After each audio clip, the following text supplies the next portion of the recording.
അച്ചായ, ആ വയറിൻ്റെ അകത്ത് കിടക്കുന്ന കൂടോത്രമുണ്ടല്ലോ, അതല്ല നിന്നെ ഭരിക്കേണ്ടത്, നീയാണ് അതിനെ ഭരിക്കേണ്ടത്. മനസ്സിലാകുന്നുണ്ടോ? സ്വർഗം അതിന്റെ ശക്തി ഇട്ടിട്ടുണ്ട്.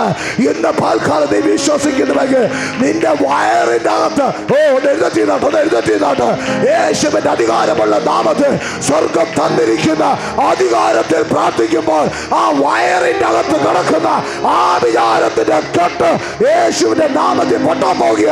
എല്ലാവരും കരങ്ങൾ അടിച്ച റബന ശബ റബ രേസ്മാ ശബ റബ ലബര. അച്ഛാ 2 സെക്കൻഡ് പ്രാർത്ഥിച്ചോ. ഞാൻ വരിക. ഹല്ലേലൂയ. അധികാര കൈമാറ്റം അത് കർത്താവ് ഞങ്ങൾക്ക് തന്നിട്ടുണ്ട്. അവൻ അധികാരങ്ങൾ കൈമാറിയിട്ടുണ്ട്. ഇന്ന് നിങ്ങൾ ഈ വെളിപ്പാടിലോട്ടൊന്ന് കയറി വാ. നിങ്ങളെന്ന് പറയുന്നത് ദൈവത്തിന്റെ സാക്ഷികളാണ്. നിങ്ങൾ ദൈവത്തിന്റെ അംബാസഡർമാരാണ്. യേശു പറയുന്നു, ഞാൻ ചെയ്യുന്നത് മുഴുവൻ നിങ്ങൾ ചെയ്യണമെന്ന് പഠിപ്പിച്ചവൻ. പഠിപ്പിക്കുക മാത്രമല്ല, ഇവിടെ 12 എണ്ണത്തിനെ വിളിച്ചിട്ട് അധികാരം കൈമാറ്റം ചെയ്തു.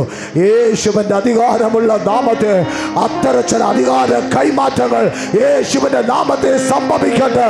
സകല മന്ത്രവാദികൾ കെട്ടിവച്ചിരിക്കുന്ന ആ കയറിന്റെ പാൽക്കാലം പൊട്ടട്ടെ.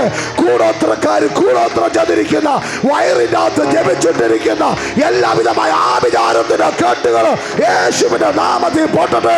യേശുവിന്റെ നാമത്തിൽ പൊട്ടട്ടെ. ഹല്ലേലൂയ. ചെല്ല്. ആ വയറെ കൈവച്ച് പ്രാർത്ഥിക്കുക. എന്നോട് ദൈവം പറയുന്നു, അവിടെ എന്താ സംഭവിക്കുന്നു? യേശുവിന്റെ നാമത്തിൽ ആ വയറ്റിൽ കിടക്കുന്ന വേണ്ടാത്ത കെട്ടുകൾ യേശുവിന്റെ നാമത്തിൽ ഇപ്പോൾ തന്നെ അഴിച്ചു പോട്ടെ. പ്രാർത്ഥിക്കുക. ആ കെട്ടഴിയുക. ഇന്ന് നീ ഹോളി വിട്ട് പോകുമ്പോൾ നീ സ്വതന്ത്രനായിട്ട് ദൈവത്തിന്റെ പ്രിയമകനായി നിന്നെ ദൈവം പറഞ്ഞു വിടുന്ന ഒരു പാൽക്കാലമാണ്.